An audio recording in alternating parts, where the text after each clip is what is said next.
evening, everybody, and welcome to this week's edition of the Winter Meetings podcast. I am your host, Seven. With me in just a minute will be my good buddy, former Yankees reliever Stephen Weaver is with us today. Craig was supposed to be with us, but unfortunately he is out dealing with a family emergency tonight. So our thoughts and prayers are definitely with him and his family.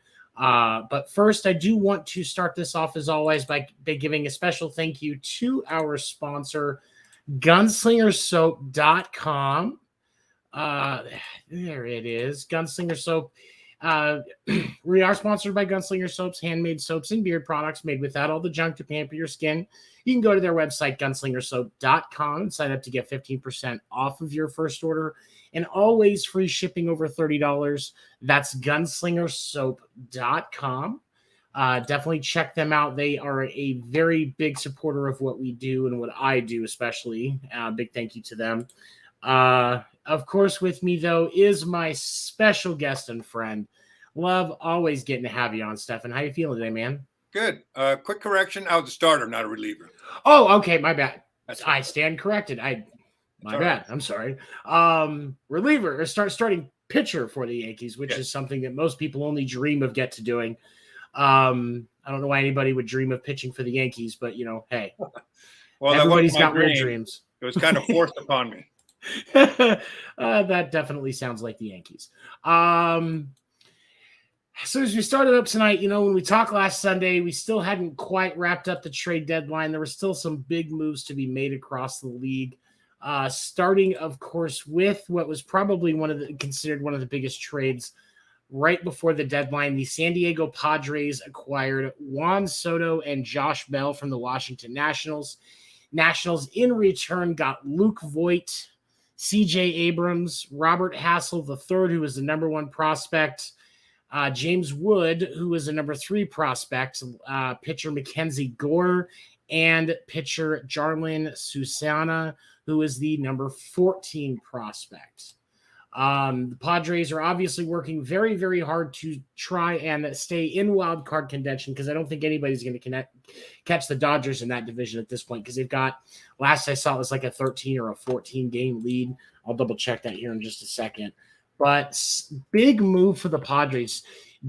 Stefan, I'll start you with this question. Do you think that this makes – how much of an impact do you think this has on the Dodgers' chances of going deep in October this year? Oh, I don't think it matters. I think the Dodgers have just as good a chance. I mean, they're not reactive. They're proactive. So right. I don't think it matters to them what other teams do. They just have to worry about themselves, and they're loaded. And they are. I mean, at the start of the season, we called this lineup Murders Row 2.0, as they are, really starting to finally fire on all cylinders as a team as we work towards October. It's 14 and a half games ahead of the Padres, and the Padres and the Dodgers are actually playing as we speak. The Dodgers are up 2-0. And the Giants, I hate to say it because I know Craig's going to hate this, they've fallen 22 games back. And that went fast. I guess that's what happened when you go 0-8 against the Dodgers. I think the hit against the 0-8 against the Dodgers is a big reason for that, but the Giants just haven't performed well this year as a whole.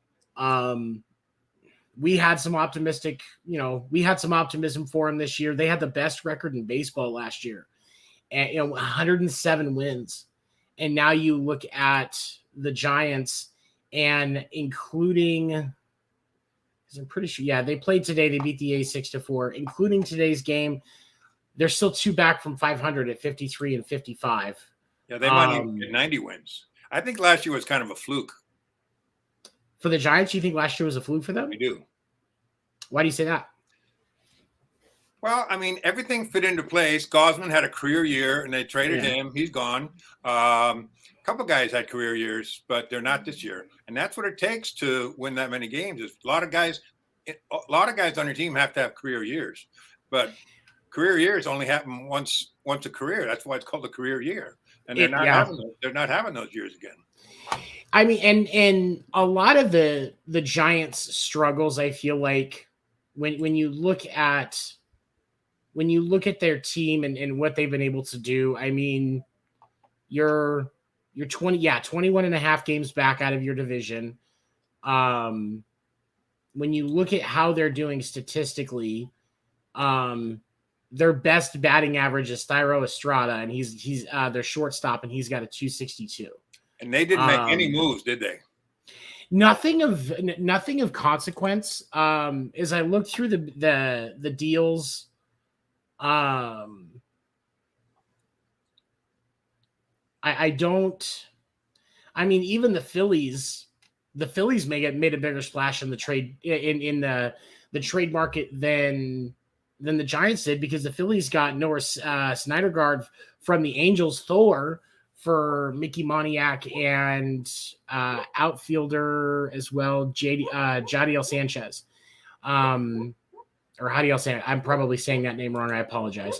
Sorry if you guys hearing my dog in the background, she dreams loudly. Bella, it's okay. Stop being weird. People are gonna get scared. Okay. Was that your wife? No, it was my dog. My service dog, Bella. When she dreams, sometimes she's, she talks in her sleep, basically. As I guess the easiest way to explain it. They're not dreams, they're nightmares.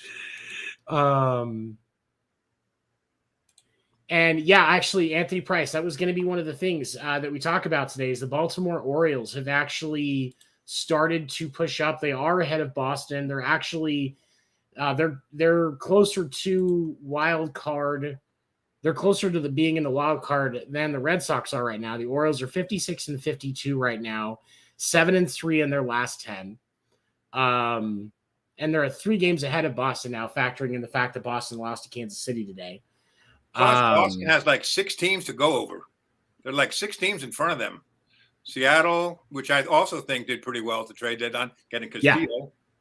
That was Seattle is going to be another wild card team that you have to watch. And I think, honestly, there's some wild card teams on both sides that are actually looking more interesting than some of the division winners we have. Like Anthony mentioned, the Yankees might be a bust this year, and Houston or Dodgers win the World Series. The top 4 teams in baseball right now across both leagues are the Yankees, the Astros, and then the Mets and the Dodgers. But the Yankees have a subpar 500 record since the All-Star break, and they've lost like 7 in a row. They got swept by the Cardinals. They did. And I've got a friend. I've got a friend that's a Cardinals fan. I've got a lot of friends that are Cardinals fans that are extremely happy about that. And with the Yankees, I mean, one of their biggest weaknesses was Joey Gallo. And Joey Gallo, the Dodgers picked up Joey Gallo in a trade for a AA prospect. And Gallo is actually, surprisingly enough, not doing too horribly since he came to the Dodgers. I'm not going to pretend that a ringing endorsement he is, I'm not going to pretend that he is doing super well, but I mean, well, anything's a step up from what was he hitting? 067? Yeah, he was definitely below the Joey Gallo line for sure. For those of you that are not aware, we have officially dubbed any batting average below a 100 as below the Joey Gallo line. But Gallo is even, I mean, and there's even, and I've got talked to some people in the Dodgers fan base, and there's some arguments. Some are trying to be supportive. Some are saying maybe send him down to Oklahoma City to get a swing back. The LA Magic has helped players before. So it'll be interesting to see. With the Soto trade, one of the things that I thought was interesting is San Diego's been trying to move Eric Hosmer for 2 years. And, they gave him this big contract, and then I guess really just immediately regretted it. Hosmer's I'm not going to claim he's the best player, but he's a consistent fielder, one of the better first basemen that I've seen in a long time, which is a very hard position and hard to stay good at consistently. And he was very instrumental when the Royals made their World Series run in 2015. So it did, but the Padres were trying to include him in the Juan Soto trade, but Hosmer has a no trade clause. and the Nationals were on his team of insta decline. But the Padres did end up getting rid of Eric Hosmer, as they sent him and two prospects, as well as the cash to pay for most of Hosmer's salary, to the Red Sox for pitcher Jay Groom, who is, I believe he's sitting in he was up at Worcester before he got traded. Or was he a double A? I can't remember. But Hosmer has immediately been put into action. He's already made some big, he's already a marked improvement because Bobby Dahlbeck has been struggling at the plate. I mean, and the other benefit for Hosmer is the Red Sox first base prospect, Cassis, actually went to the same school that Hosmer did in high school. They obviously didn't go together because Hosmer's been in the league for a while, but Hosmer ended up mentoring this young man a lot. So having Hosmer there makes it a little easier for Boston to pull him up. He's got that mentor there to work with him. And so I think that the long term is that can provide some stability, because Bobby Dahlbeck is not staying consistent. Although he had 6 home runs last week, he hit like 5 last month, which is good for him. Right. And he hit a bunch in Kansas City. He's moving in the right direction. And I will say that, and I don't know if the Hosmer trade sparked a flame in him or not. But, and I say this objectively as a fan, Bobby Dahlbeck, I would love for him to be Boston's long-term answer at first base. He's got a great personality. When he hits, when he's on at the plate, he can crush it. But, that's the hard part about these young guys is consistency. And it hasn't quite been there, but we'll see. I would expect, depending on how things go, I'm going to say crazy prediction here. Bobby Dahlbeck gets traded in the offseason, depending on Cassis's that sounds funny. Cassis's development. I don't know that they keep Bobby Dahlbeck, because if you can just call Cassis up on the cheap, let him sit behind Hosmer for a couple of years and fill in on Hosmer's days off, why not? You get more direct work with your big name players. Bloom is trying to manage things in a more Tampa Bayan type way as far as playing money ball, seeing what he can do to save money in certain spots. I feel like it feels like something that Bloom might do, just depending on the options that are available, because somebody will want Bobby Dahlbeck. And so I guess it's just going to be a matter what they can get back for him. Because I don't know that you can get a solid prospect for him, but you could probably get something. Well, I think he will hit 30 home runs one day. Yeah, and that's the thing. And that's the thing with Bobby Dahlbeck is if somebody gets him going and he stays going, you can get 30 and 20 out of him. Plus, he plays third also. Yeah. Use him as a, infield utility. Those are becoming more of a value to teams now than before, especially because, with injuries and stuff like that, having a player that has the versatility of where they can play is huge. So I think that's a big, there's a lot of potential in there for that one. And let me see here, but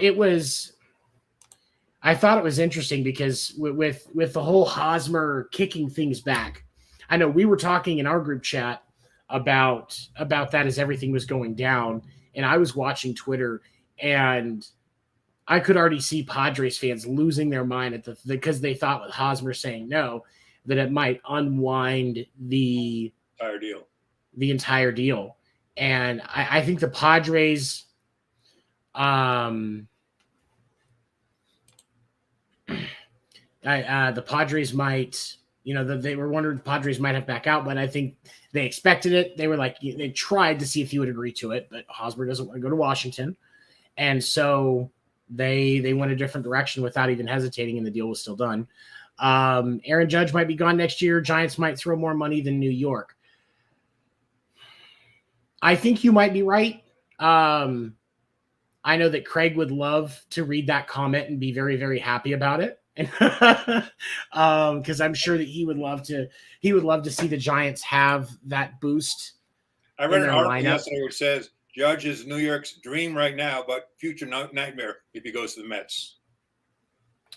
And that's the thing is there's a lot of possibilities with this. And, when he made those comments about being willing to take less if it meant getting Soto, that told me that what price he was looking for from New York depended on the way that the roster was going to look.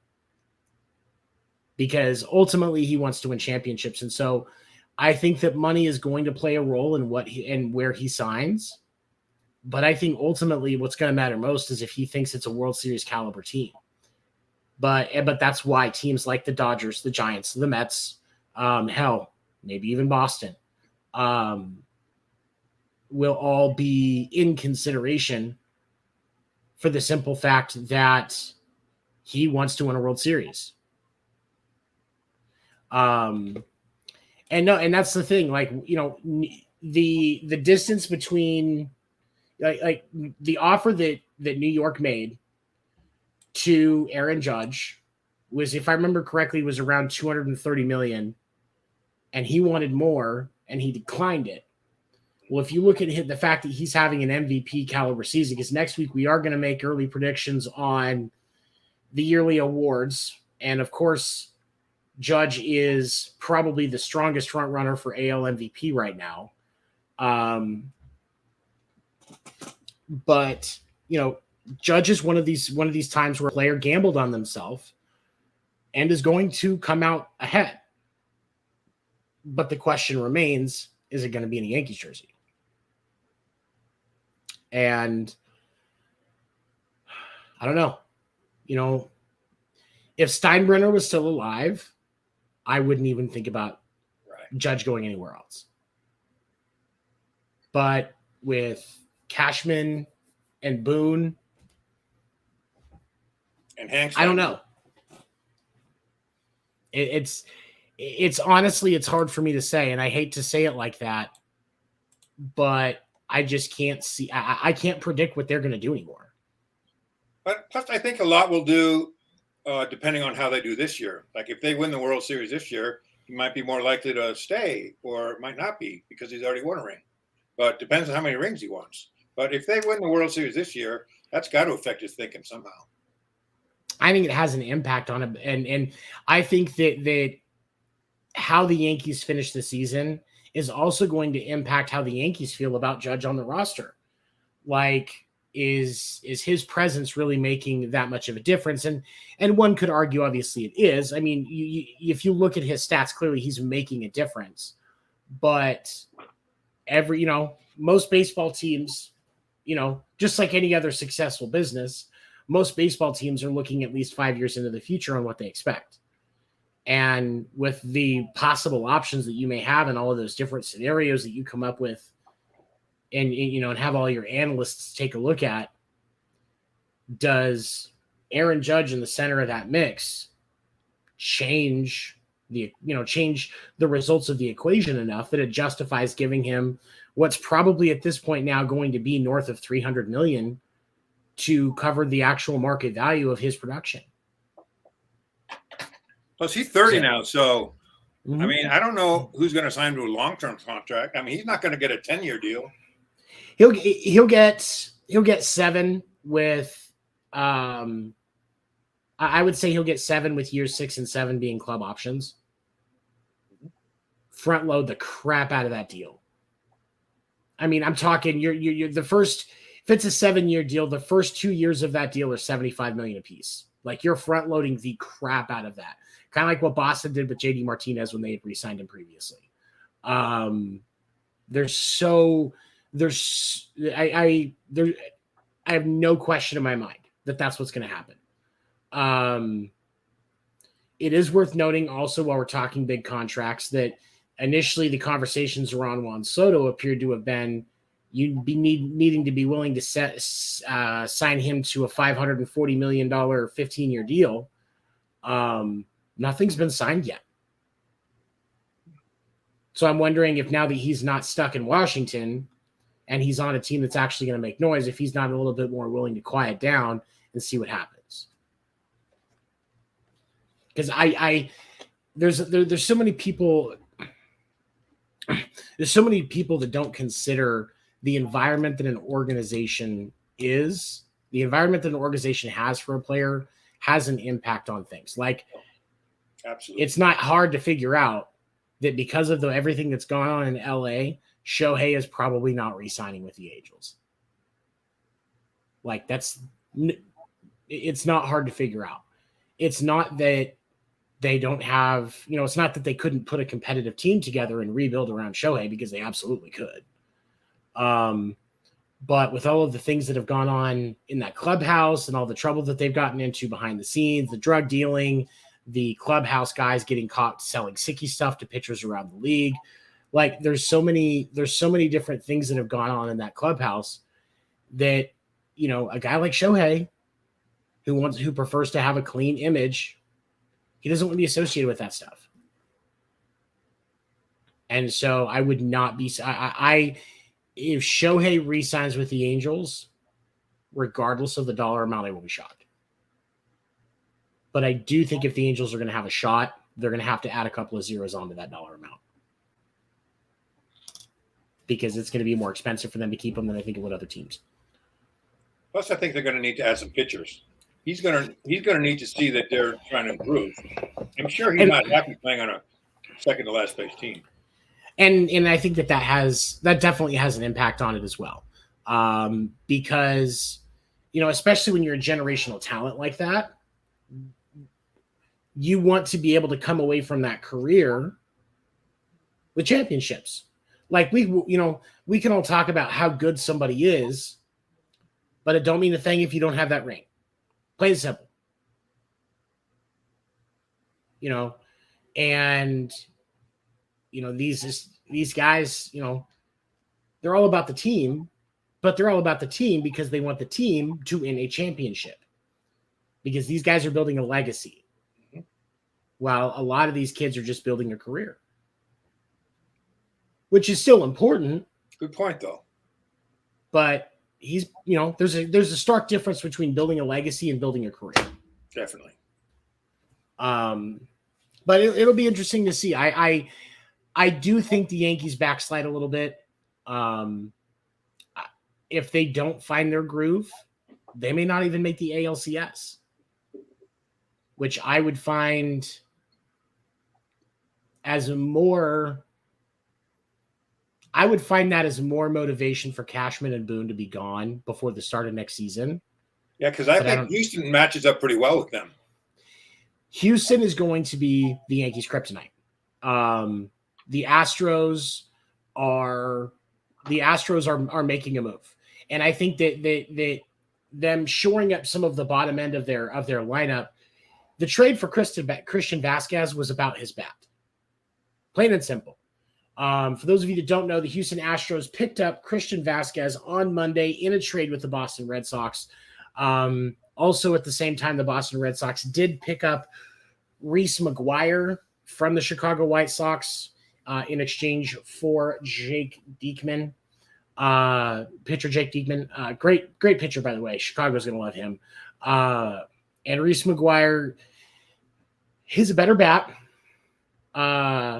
than Plawecki, Boston's other catcher. But I like Plawecki behind the plate better. I wish they could just combine into one person.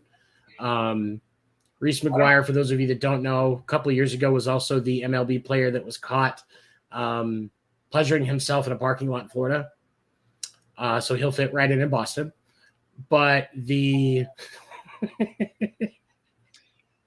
don't think Plawecki throws well enough. The Royals ran him blind. And watching this series with the Royals has honestly been more of an eye-opener for me on why I'm okay with McGuire being the starting catcher right off. Because Plawecki is not as good as he used to be. I think he has definitely tapered off. You can use him for his bat every once in a while and get some results. And I think there's a lot of love for Plawecki in the clubhouse because the home run cart that Boston does, Kevin Plawecki started that. And he's kind of one of the overseers of the home run cart, really, if I from stuff that I've seen online. And that's an important piece of a dynamic for any locker room in any sport is a guy like that. But ultimately, I think Rhys is the better choice. And when you look at Houston, Maldonado was not doing very well. He was hitting sub 225. But Christian Vasquez is hitting 286. And we've discussed multiple times how we think Christian Vasquez is one of the most underrated catchers in baseball. So it's that was when we look at this season at the end of the year, I think them picking up Vasquez is going to be viewed in a closer light to the Padres picking up Soto, because I think Vasquez's impact is going to come in the postseason just like it did for Boston last year. And I think that it's going to be huge. But when you look at the other top teams in baseball, one of the other things I wanted to talk about today, we've kind of discussed it a little bit already, but the Braves and the Mets are currently in a series. It's 1, 2, 3, 4 is a 6-game series. The Mets won 5 of 6 against the Braves in that series. And the Braves are the ones that are second in that division. Yeah, that went from half a game out to 5.5 quickly. It did. And as I've talked about friends that are Braves fans and friends that are Mets fans about the series, I said multiple times, this is a crucial series for both teams. And because of the fact that the Braves only got 1 out of the 6, the Braves are a wild card team. That I'm going to say now, I don't think the Braves take the lead in the division at all. I think the Mets take it. I agree. And we're looking at a team. We've talked about this multiple times. You have got Scherzer and DeGrom back. DeGrom's officially back, and he looks great. He just set a record today. Mm-hmm. He struck out 7 of the first 10 guys, and he passed Yu Darvish as most strikeouts in the first 200 innings of his career. Yep. And we talked at the beginning of the season about how deadly that pitching rotation is once they're all healthy. And you're telling me that the time where they're all getting healthy is when baseball starts to matter? And throw in Chris Bassett. He's a pretty good pitcher too. Absolutely. Chris Bassett, I was actually looking at his numbers the other day. I want to pull this back up because I was pleasantly impressed with his numbers, because he's got the lowest ERA for all of their starters at a 3.61. He's also got the most strikeouts at 121. That's killer. I mean, and you look at his record, 8-7 on the year, and I like that there is a deviation in the win-loss record of a pitcher is not looked at nearly the same as it used to be. I think it should be that way. I don't think wins are that important. Plus, I mean, there's too many factors. The defense behind you, the team you're playing. I mean, there's way too many factors. I mean, look at DeGrom a couple of years ago. He went, 8-9, and he won the Cy Young? Because of how actually good he was. Right. The starting pitcher for the Royals today, for who the Red Sox faced, Brad Keller, he was 5-12, most losses of any starting pitcher in the league going into the game today. But when you look at his stats, like he's not a bad pitcher. And then you look at his run support, his teams are only scoring, and we're only scoring an average of 2.6 runs a game when he pitched. You're not going to get wins like that. You can only do so much. Scored more than that today. Yeah. Scored 13 today. Fucking kicked the crap out of the Red Sox. It was ridiculous. 13-2, I believe. At least 13-5 was the final score. Yeah, they took 3 out of 4 from the Red Sox, which is weird because the Red Sox just came off of taking 2 out of 3 from Houston. Then you go to Kansas City and lose 3 out of 4. What's with that? I don't know, man. In Kansas City is an anomaly for me, and I even say that because like I spent almost half my life living in the Kansas City area. That's why I'm a Chiefs fan. You get around there, and that just the fandom for the Kansas City Chiefs just kind of infects you once you're there for a while. I used to joke it was kind of like an STD. But it's when you look at the Royals, like, and I've watched a lot of Royals baseball. Kauffman Stadium is a great stadium to watch a game at. If you go to Kansas City, it's honestly one of my favorite ballparks to see a game at that I've been to. But when you look at, and they've got a lot of young talent on that roster, and so it's really hard to predict what's going to happen. I had some high hopes for Kansas City this year. Bobby Witt Jr., who's probably going to be my pick for Rookie of the Year, is on that team. And just like they were talking about today on the Royals broadcast, when I was watching the Royals Red Sox game, to truly understand how good Bobby Witt is at this young of an age, because he's only 22, if I remember correctly, 21, 22, somewhere in there. Watch him play. He's a great young talent. He's very fast. Guy at one point. He's got 22 stolen bases already. So he's 30 at one point in his career. He is. There was a stolen base attempt earlier, it was the first or second inning, that I think if it had been Plawecki behind the plate, he would have made it. Reese McGuire just has a much better arm in that respect. And so Reese got him out, but he's quick and his instincts are sharp. Plus, he's got a cannon. He does. He throws really well. It's like there's that player for the Mariners that it looks like he's throwing a pitch, and he's a shortstop when he fires that ball. J.P. Crawford. Crawford. There are some similarities there between those two, and I think that Crawford is more athletic, and I think he does have a stronger arm, but Bobby Witt Jr. of the Royals is a fantastic talent. I'm really glad that they didn't get rid of him, because they probably could have gotten a decent haul for him at the deadline. They think he's a 5-tool player. He is. Absolutely. And again, if you sit and watch Bobby Witt play, you'll see where all of the praise for his performance comes from, because he's definitely one of those young talents where the eye test is crucial, which I think that you need that on any young player.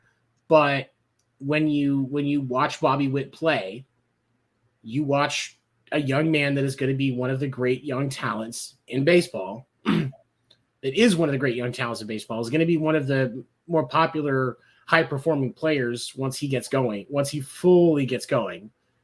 I'm surprised he's not on the Blue Jays, as many legacy players as they have. And it's always you never know. After season trade, maybe the Blue Jays will be like, you know what, we're getting bored with Vlad Jr. Let's send him down. You send us Bobby Witt and half your farm system. You never know. I don't know. It'll be interesting to see, but I like the upside. The Red Sox would be selling Babe Ruth. You see, here's the thing. I think the only way to truly bring rest to Babe Ruth's spirit and because I'm a believer that the curse of the Bambino hasn't gone away. It's just weaker than it used to be. But what we really need is Boston needs to sign Shohei and overpay him. I don't give a fuck. Just overpay him. They need to sign Xander and Devers. Sign Xander, sign Devers. Pay him, pay Shohei, and then don't trade Shohei. You just let him finish his career in Boston. And the curse of the Bambino will be completely destroyed at that point. That's what they have to do. This is my theory. I think Bloom is going to catch a lot of heat, because before the season he said what his goal is to make them competitive every year. He's tired of this, World Series last place, World Series last place. Now all of a sudden they're in last place. It's because Bloom is trying to play Moneyball. Great baseball movie if you haven't watched it. But Bloom is trying to play Moneyball, and but deviate a little bit from it as far as just picking and choosing who's getting paid. But yeah, Moneyball never worked for Oakland, though. I mean, they were competitive, but they never won anything. And I mean, Tampa Bay can go into October, but they don't. They by the end of the first, by the end of the first round, or by the end of the division round, Tampa Bay's gone. You're not going to see Tampa Bay in the ALCS anytime soon. It's just not going to happen, unfortunately, because you do have to spend money to win championships. That's the way it works. And prime example, one of the largest payrolls in baseball right now is also one of the best teams in baseball right now, and that's the Mets.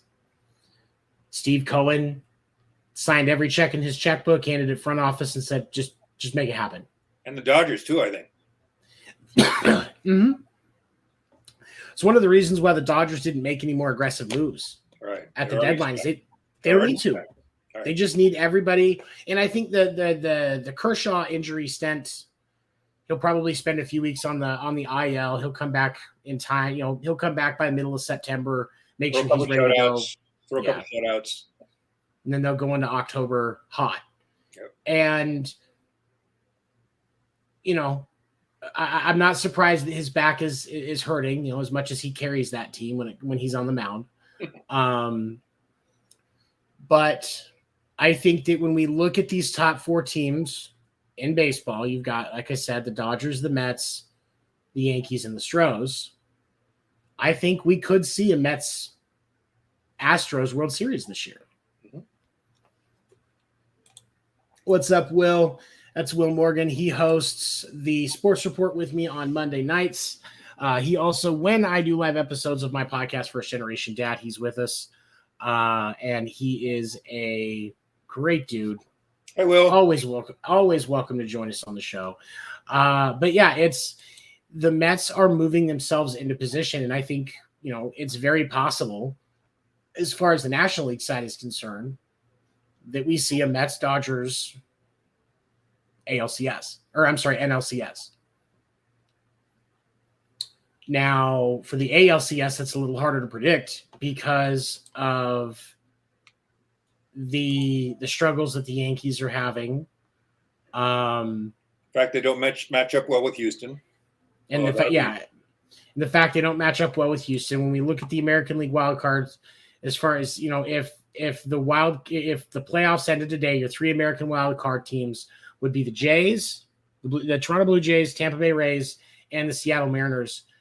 And I'm honestly, right now, I'm leaning towards Seattle. Mm-hmm. I could very well see a Seattle Astros ALCS. They have a great fan base too in Seattle. Yeah. Oh, yeah. And that's the thing is the Mariners, and I think the Ken Griffey days really helped it, but they're consistently performing team as far as like attendance and merch and stuff like that. I mean, that's an amazing stadium. It's, it's their market isn't as big as some other teams, but it won't be bad for ratings for the ALCS to be the Stros and the Mariners. No. Mariners will probably get a boost to fans because of all the people that are still salty about the Astros. So like, I don't think it's a bad thing. It'll be interesting to see what happens. See what happens. Will said being there for from Mariners from Seattle, yes they do. It doesn't surprise me. I would like to watch a game in that park. That is a park that I haven't been to that I would like to see a game. And I've heard it's a pretty good park to watch a game. Yeah, I go up there to see the Red Sox when they play. It's a beautiful place. Plus, I told you though, they're hungry to win. Mm-hmm. They have that one little pennant of that one division title hanging up. They're so proud of that. It's and when we look at, and we're going to talk about the Padres roster too, because I think it bears just kind of putting into perspective. But when we look at the Mariners lineup, just a second here. I'm trying to get it in front of me. I thought I had it ready and I didn't. There we go. Wait, that's not what I wanted. Plus, I mean, isn't Haniger, is he going to be back this year? He's a good hitter. He is a good hitter. I don't know. I haven't heard anything saying that he will be. But when we look at the Mariners lineup, you got Adam Frazier leading off, Ty France, who we talked about, and Ty France is hitting 306 right now. And I think that's a pretty remarkable. Especially anybody hitting 300 is a lot. Like if you're hitting 306, you're doing something right, especially over a sustained amount of time, like France is. Mike Haniger, Eugenio Suarez, Jesse Winkler, who is a fantastic left fielder, and then of course Cal Riley and J.P. Crawford. And then Sean Haggerty and Jared Kelenic. Or Sam Haggerty, sorry, and Jared Kelenic. Their second baseman went to the All-Star game, right? Yeah, it was Frazier. Right. And Ty France did end up getting that nod, which I think is fantastic. He did end up getting to go. I think he should have gotten the fan vote because Ty France is quietly one of the best hitters in baseball right now. I could see him. When we talk about Silver Sluggers next week, his name, I would not be surprised if his name is in the discussion because he's quietly doing very well. And it's not as noticed because it's the Mariners, but he is doing well. When you look at, but the Mariners are not the flashiest roster, but they are getting results. I mean, 59 and 51. Yes, they're only 8 games above 500, but we're 110 games into their season. Plus, didn't they win like 17 in a row before the All-Star break? I think the All-Star break actually slowed their momentum down a little. I think it did too. I think, and there are probably going to be some Mariners fans that would agree with you on that, and I don't hate it. I don't hate that take, but we'll see what happens. I think they're still a great team. And then, I mentioned the other thing before we dive into, because you said you wanted to talk about why you think Nate Eovaldi's home run numbers are so high. And I'm interested to hear your take on this. But I do want to talk about the Padres lineup because it is ridiculous, to say the least, because you've got Jackson Profar, Juan Soto, Manny Machado, Josh Bell, Blake Drury, Cronenworth, Myers, Grisham, Kim, and Nola. You've got pitchers like Yu Darvish in your rotation. Like, they're losing 4-0 to the Dodgers right now, by the way. They are, yeah. And that's the thing is, like, that's why I do believe they're going to, they're going to be a wild card team, but when they face the Dodgers, that's when they will lose. Mm-hmm. And if that's first round, sorry guys. Bye-bye. It is what it is. When we look at the wild card standings for the National League, though, you've got the Braves, the Phillies, and the Padres.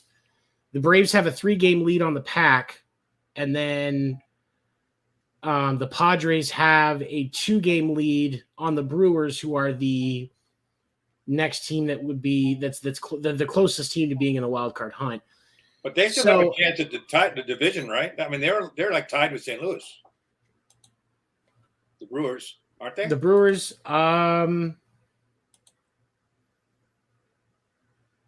they're 2 games. I mean, they're 2 games back. I think that's the one division that could still be up in the air. The Central in both the National and the American League, because the Twins only have a 1-game lead on the Guardians and a 2-game lead on the White Sox. But now I'm not a Tony La Russa fan. So I certainly don't expect the White Sox to make that much noise, but at the same time, they're within reach. Plus, they have some really good pitchers. That's the guy Sessa and Kopech. I mean, those guys throw hard. They both throw like 100 miles an hour. Yeah, and there's a lot of heat in that pitching rotation, and I think that bears. Plus, you got to give Cessa some props for that mustache. It's almost as good as Matt Carpenter's. Yep. And I really wish, because like you see like some of those things come across where like something funny will have its own Twitter. Like Matt Carpenter's mustache needs its own Twitter. Yeah. I really believe that if somebody did that it would be pure gold, just pure gold.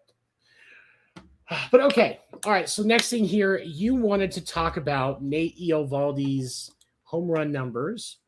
Let me get stats in front of me real quick. So go ahead and kind of take the lead on that. What have you noticed about the fact that he's given up a lot of home runs? Well, they mentioned the other day he gave up 7 2 years ago and 11 last year, and he's got 19 already this year given up. But I remember because they said his velocity was way down. 20. Not way down, but down, from 95 to 92. But right. Speaking from experience, as a pitcher, you have a mindset that you throw 100 when you threw 100. And you keep trying to throw 100. And the fact is, the more you try and throw hard, the less hard you're going to throw. And that affects your control. So I think that has something to do with it. I think it does. It genuinely does. And it's like, what was that Greg Maddux used to say? Whenever I'm having a hard time, I don't try to throw harder. I try to locate better. Right. Except against Tony Gwynn. I love Greg Maddux. He's amazing. And of course, Tony Gwynn, who doesn't, if you've never watched any video of Tony Gwynn at the plate, go to YouTube and just go down the rabbit hole of watching Tony Gwynn videos, because he was such a remarkable hitter. And Greg Maddux, by the way, again, with his pitching, amazing pitcher. So, but you think that a lot of it is going to be, from the pitcher perspective, you think that. I think Eovaldi still thinks he throws 97, but he doesn't. So he's trying to throw 97, but he can't. So he's trying to hump up, and that doesn't work. It doesn't. I mean, and there is a big mental piece, especially at that level, when it comes to the pitching side of it, because there's so much precision that's required to be able to throw that hard and that accurately and get results, because which is strange. He still doesn't walk people. He doesn't. When he pitched yesterday against the Royals, he threw for 6 innings. He did give up 7 hits. And he did give up 7 hits, 4 runs. But he did have 7. It was so hot. I mean, I'm surprised. I'm impressed that he made it that far. I mean, he had to have a lot of strength. He threw 99 pitches yesterday. Yeah, I know. Because I think that's what happened to Whitlock. Whitlock went into his 3rd inning, and all of a sudden that heat started wilting him. I think it did, because when they pulled him, he threw 27 pitches. Oh, they didn't pull him, no, because he gave up the game-winning home run yesterday. But Eovaldi gave up 2 home runs yesterday. And so he's given up 20 on the year. I think, maybe you're right, because obviously the talent is there, so maybe the mental thing is what it is.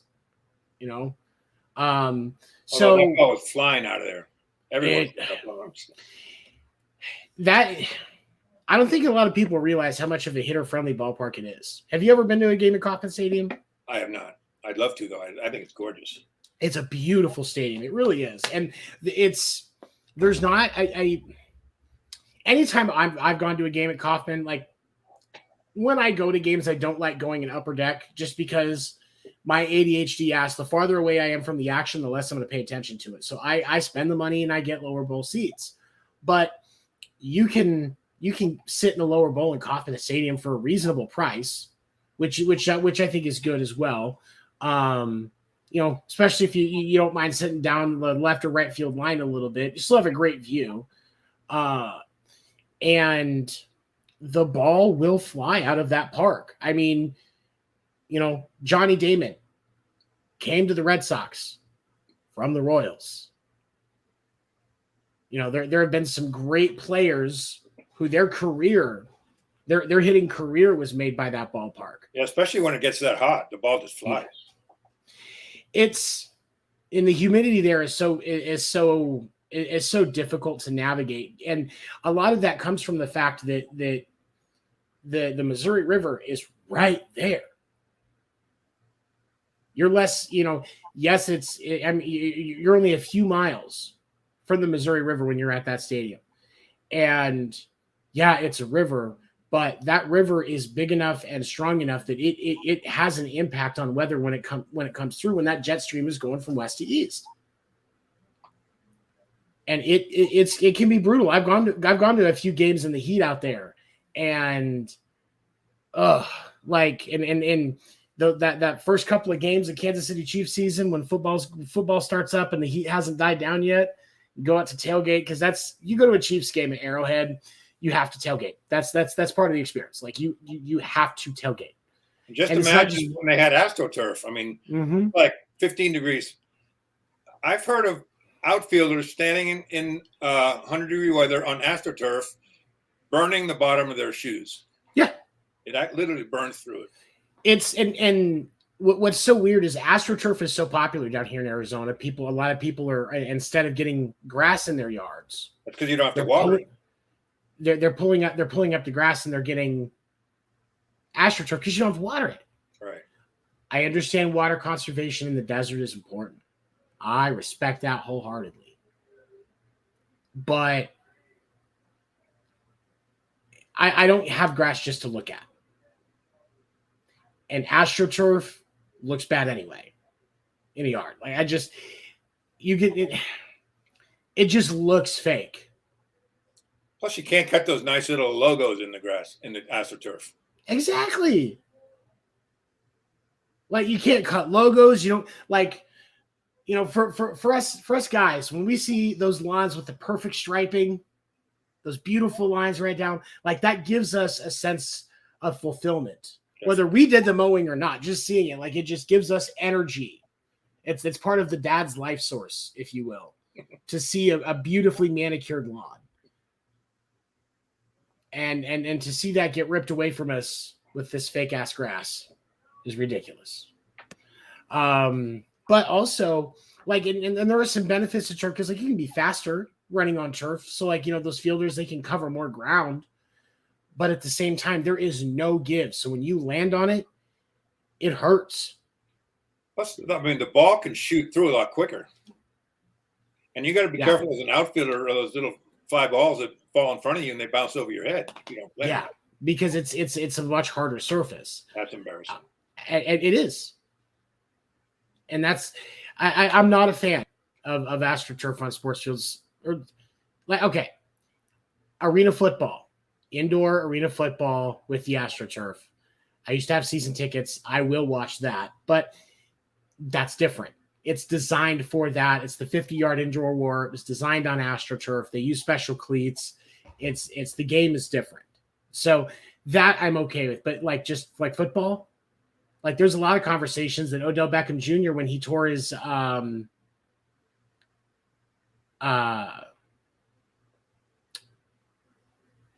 was it MCL that he tore in the Super Bowl? ACL, MCL. Where was he tore that OBJ tore in the Super Bowl?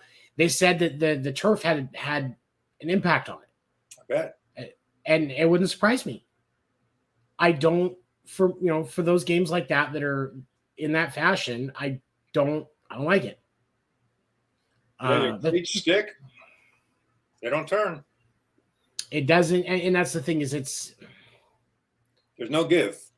There's no give. And you can change your momentum and a lot safer with standard ground, because the ground can absorb that energy. AstroTurf can't absorb a damn thing. It's basically tile with fur on it.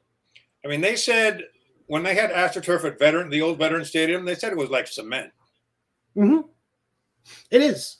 I've because, like, up where I lived at in the Northwest, or in the Midwest, up north of Kansas City, there were some schools that were changing their actual high school football field to AstroTurf. And it's improved. They've improved it some. It's not quite as hard, but still hard. When you're putting it outside on natural ground, it's a little better. It does have a little bit more give because you still got the actual ground beneath it. But you really have to pack that ground down before you put the AstroTurf down because you're trying to make sure the turf isn't going to move and the ground isn't going to dip in and cave and all of that. You start to see these dips and all of that stuff, which I get the reasoning behind it, but it overheats very easy, can burn your feet. Like one of the dog parks we have in my apartment complex, or both of them, they put AstroTurf down. During the day, during the summer, I can't take them to those dog parks to get exercise. I have to walk them around the complex and keep them in the grass so they don't burn their feet. Because they refuse to wear the booties. Like I've tried to get the little shoe things, and I don't know that I'll live through it if I try to make them wear them again. So I wouldn't wear them either. But so we made adjustments as to our routine, but that stuff has so little give, and it is a safety issue. But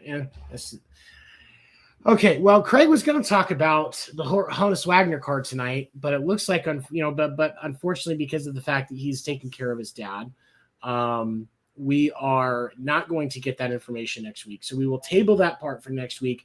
Definitely make sure you check us out next week because we will be making early predictions for all of the awards, AL and NL MVP, Rookie of the Year for both sides. We'll talk Cy Youngs, Gold Gloves, Silver Sluggers, all of that and more next week. And Craig should be with us. I'm even thinking about trying to talk to Dan and Will both to join us next week. So maybe we can just have a full show and really talk about these options. Before we wrap up tonight, is there anything else that you can think of that you want to talk about today, buddy? Well, I know we discussed a little about that game where the Angels hit 7 solo home runs and lost 8-7. Oh yeah. Okay. Thank you for reminding me. Done that. So for those of you that are not aware, earlier this week, and I'm pulling it up, I believe it was Tuesday. No, it wasn't. It was against, let's say, hold on. Against the A's. It was against the A's. I know that part is correct. Let's see. Shohei at 2. Sunday. Wait, where did that? Hold on. My entire thing here just went crazy. Okay, so Tuesday was the end of the deadline.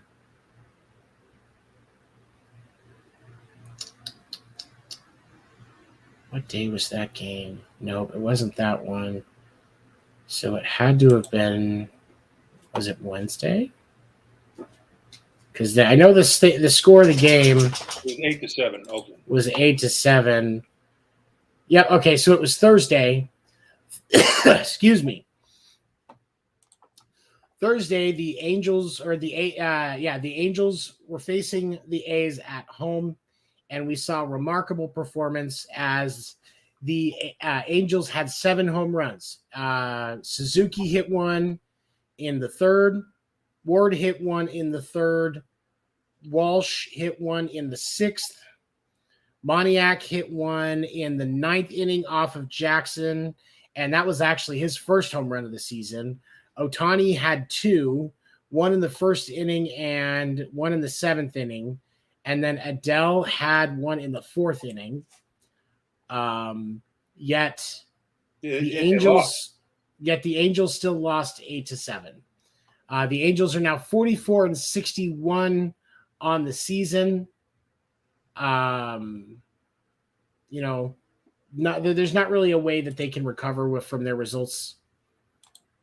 But for next year, what are some of the changes you think that they need to make to not be such a to not perform the way that they did this year with such disappointing results? Well, like you said, I think it would be a good idea if they traded Ohtani, got a whole bunch of prospects, some pitching. I think that's what they need to do. They need to load up on prospects. They're not cutting it right now, and they haven't cut it since 2002. Right. Well, and their front office is adamantly saying that they're not going to rebuild, but you don't have a choice at this point. Fan base can't be happy with that. And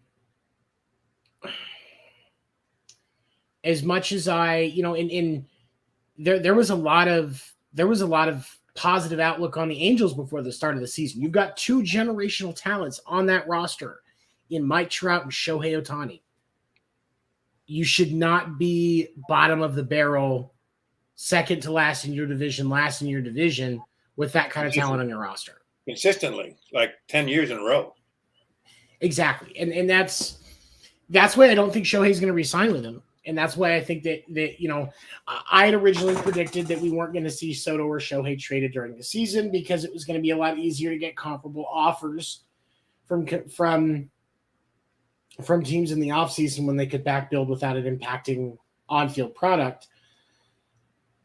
And I was wrong about Soto, but the Padres also, sent them some pretty good weight. Luke Voit is not a bad player. With the prospects and everything, I think that San Diego definitely got a good return, or that the Nationals got a good return on that. Yeah. But the Angels, I think in the offseason, you take offers from the teams that are going to want him, like Boston, like the Yankees would probably make a play for him. Do you think they keep the manager? The guy that's the interim? Nevin. Yeah, Phil Nevin. No, I don't think Phil Nevin's going to get the team. I think they're going to be shopping in the offseason. I think we see a new guy come in. I think that's how they try to approach it, is they bring in a new guy with a different vision to try and see if he can do something with the roster. Make some trades, sign some free agents. I think that we're going to see a lot more of an active free agency this year than we saw last year, simply because that lockout really hampered a lot of teams' activities from November to the middle of March, when they normally have plenty of time to work out deals, work out free agents, and sign them to deals. So I think that I think that this offseason is going to be a lot more interesting in terms of trades and moves, because what was the biggest trade for the offseason this last year because of the lockout? Hunter Renfroe going to the Brewers? Probably. I mean, which obviously Boston regrets, because JBJ did not work out, and he has now been DFA'd. But I don't think that was a bad deal, and I agree. I think that was a career year for Renfroe, and he's showing it this year. He's not having a good year. He's got like 15 home runs or something. He had like 30 last year. Although he did lead the league in outfield assists, so he can play some outfield. But yeah, I think they kind of regret that a little. I would say, when you look at Renfroe this year, he's hitting 246, 19 home runs. OPS is .806. He's good outfielder. I think his outfield play is one of the more notable things of his performance. But he's only he is 30, but 246 out of Renfroe is a lot better than the 212 Mendoza. Mendoza line performance from JBJ. And that's why, and I think that's why they grabbed Pham, which I thought that was a great pickup. I love Tommy Pham. I'm glad he gets out of the Reds and maybe he gets a chance to compete for a title. But they would have been better off with Renfroe than JBJ. And I think if you have Renfroe instead of JBJ, I think that's a couple more wins that Boston has. And maybe they're, closer to being a wild card team. I don't know. We'll see what happens. All right, man. It was a pleasure to speak with you. For those of you that were in chat, including Will And Anthony, thank you so much for joining us tonight. Those of you that are listening to us after the fact on Spotify and iHeartRadio, we appreciate you so much. Don't forget to check out our social media, Winter Meetings Podcast on Facebook. Please connect with us. We would love to hear from you and hear what you want, hear your input for things that you would like to hear us talk about. For myself, Stefan, of course, our buddy Craig, thank you for joining us, and we will see you next week on the Winter Meetings Baseball Podcast. Have a good night, everybody. Hold on, Seven. Can I say one more thing? Of course. One more thing. I was just curious because the Yankees traded Jeff Montgomery, who was actually pretty good, and he shut them out yesterday. He threw 5 innings of 2-hit ball, and they shut out the Yankees 1-0. Yep. I don't know why they traded Montgomery. I don't know what the end game for that is, but it's going to be interesting to see what happens. And this is the type of resurgence that the Cardinals need. Plus Montes, they got Montes. He got lit up today. Mm-hmm. When you look at the Cardinals, they are leading their division right now. But like we said earlier, it's a 2-game lead in their division, so anything can happen. But St. Louis is also 7 of their last 10. And they probably have the NL MVP on their team. Yeah. In Goldschmidt. He's having a great year. Him or Alonso, I think. They're both having great years. Yeah. And Goldschmidt, for those of you that aren't aware, Paul Goldschmidt is hitting .332 with 26 home runs and 84 RBIs, and we are only in the beginning of August. That is ridiculous. Yeah,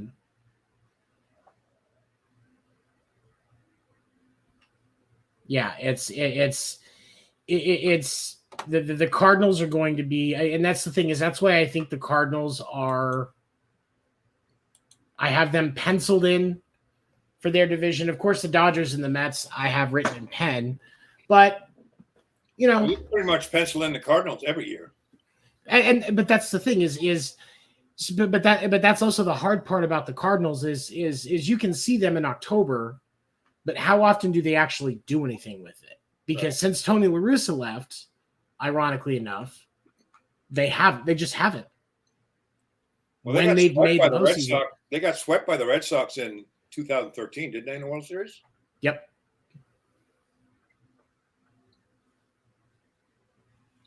And that's the thing is you make the World Series and you can't win a game.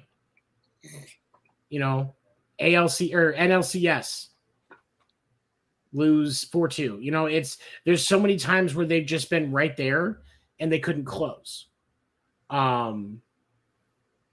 Could this be their year? Absolutely. Do I think it's going to be their year? No, I think they'll be out in the second round. But we'll see what happens. All right. Is there anything else, buddy? I won't interrupt anymore. Okay. Thanks, everybody. Well, for those of you that were watching live, again, we appreciate you joining us. Those of you joining after the fact on Spotify and iHeartRadio, as well as Amazon Music and Audible, we appreciate you as well. Join us next week as we go over our predictions for all of the season awards.